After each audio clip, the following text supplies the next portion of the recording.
फरहान अख्तर साहब को मैं इस मौके पर बधाई देता हूँ, धन्यवाद देता हूँ।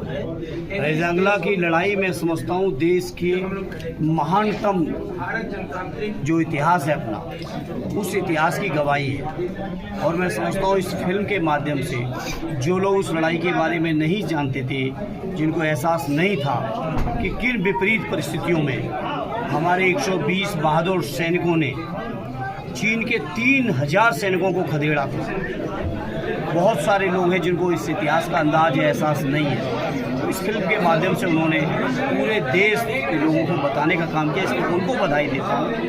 और मैं समझता हूँ ये ऐतिहासिक सच है। सदैव नेताजी ने हमेशा कहा है कि हमारे देश की जो सेना है, हमारे देश के जो सैनिक हैं, उनसे बहादुर सैनिक दुनिया में किसी देश के नहीं है। और नेताजी की इस बात की ही गवाही है कि जहां केवल 120 सैनिकों ने 3000 चीनी सैनिकों को खदेड़ने का काम किया। तो मैं समझता हूं हमारे देश की सरकार हर समय, हर पल, हर दिन कोशिश करनी चाहिए कि सैनिकों के सम्मान के लिए, सैनिकों के स्वाभिमान के लिए, उनके मान और सम्मान के लिए हर संभव प्रयास करना चाहिए। सोचिए आप सैनिक किस स्तर तक की कुर्बानी दे रहे हैं, और उन सैनिकों के लिए लाए तो क्या लाए, अग्निवीर। 4 साल की नौकरी, जिसमें ना उन सैनिकों का 4 साल बाद कोई भविष्य है, न उनके परिवार की कोई सुरक्षा है।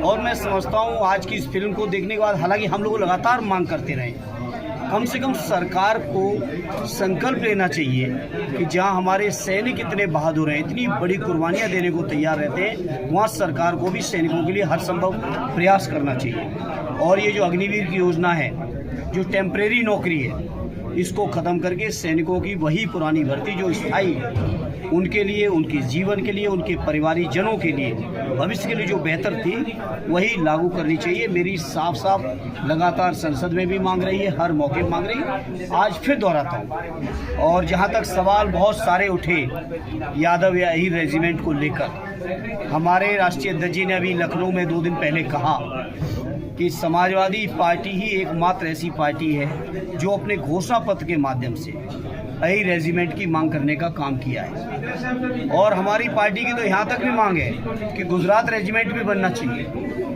जिससे लोगों को पता चले देश के अंदर की कौन कौन कौमें हैं, कौन कौन समाज के वो लोग हैं जो देशभक्ति के लिए अपनी जान को निछावर करने के लिए तत्पर रहते हैं।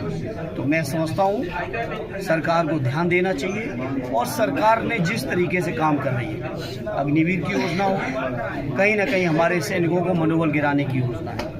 इसी तरह से मैंने पार्लियामेंट में भी कहा, और आज फिर दोहरा रहा हूँ अपने आजमगढ़ के मीडिया के साथियों के बीच में, जिस तरह से दूसरे देशों के दबाव में आकर सीज फायर किया गया ऑपरेशन सिंदूर का, वो कहीं ना कहीं से हमारे सैनिकों का मनोबल गिराने वाला फैसला था, जो हर सरकार लेती। हमारे देश के रक्षा के अधिकारी लोग भी थे, लेकिन कोई दूसरा देश इस बात का दावा करे कि मेरे कहने से सीज फायर हुआ ऑपरेशन सिंदूर का, वो कहीं ना कहीं से हमारे सैनिकों के स्वाभिमान को गिराने वाला बात है, जो कि सरकार को किसी भी कीमत पर स्वीकार नहीं करनी चाहिए। सर, दिनेश यादव लोगों ने भी अहीर रेजिमेंट की मांग की थी, तो उनकी सरकार है, लागू करवाएं।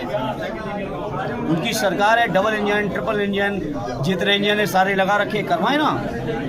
ये केवल कोरी बयानबाजी करते हैं।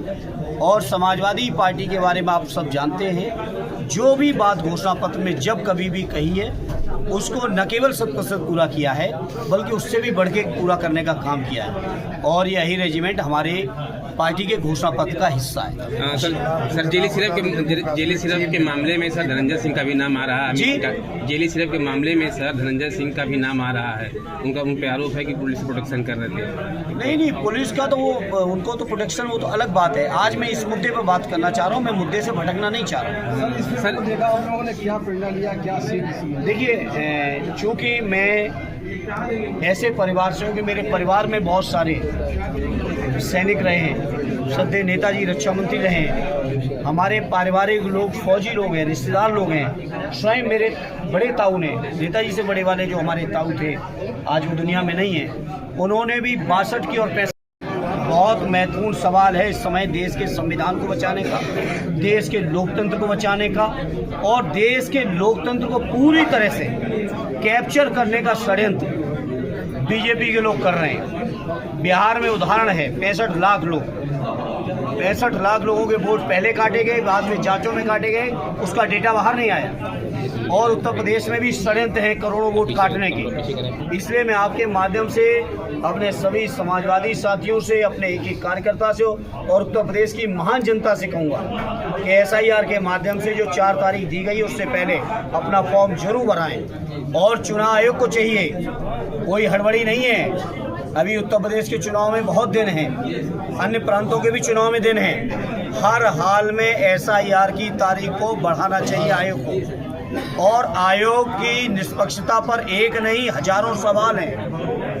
और मैं समझता हूँ जिस व्यक्ति के ऊपर लोकतंत्र में सवाल उठे उसको चाहिए कि वो जिम्मेदारी के साथ पारदर्शी तरीके से काम करे। और देश का चुनाव आयोग पारदर्शी काम नहीं कर रहा है। SIR के माध्यम से पारदर्शी काम करें और ये सुनिश्चित करें कि हर मतदाता को, आप सोचिए जिनकी शादियां महिलाओं की होके आई है, उनके मायके में पहले कोई बूथ था। आज जो विधानसभाएं, वो भी विधानसभाएं नहीं थी उस समय, क्योंकि 2008 में परसीमन नोटिफाई हुआ है, अलग अलग विधानसभाओं में बट गया है। आपके भाग संख्या जिसको बूथ नंबर कहते हैं वो बट गया है, वो बदल गया है। तो महिलाओं के डॉक्यूमेंट जुटाना इतना आसान नहीं है। ये चुनाव आयोग को चाहिए, तारीख बढ़ानी चाहिए और इसमें कोई जिद नहीं करनी चाहिए, कोई उनका अपमान नहीं हो जाएगा। चुनाव आयोग की जिम्मेदारी बनती है कि देश का हर नागरिक मतदाता बने, हर नागरिक मतदान करे। तो मतदान तो तभी करेगा जब उनको समय दोगे। आज जो सब महीना चल रहा है आप सब जानते हो, हम लोग जानते हैं, चुनाव आयोग के लोग कहीं और से आए होंगे, क्या वो देश की परिस्थितियों से वाकिफ नहीं? आज खेती का काम कितना चल रहा है, किसानी का काम चल रहा है, शादी विवाह के काम में लोग व्यस्त हैं। आज सारे लोग क्या वाकिफ नहीं चुनाव के लोग? इसलिए चुनाव को हर हाल में तारीखें बढ़ानी चाहिए, उसमें कोई जिद नहीं करनी चाहिए।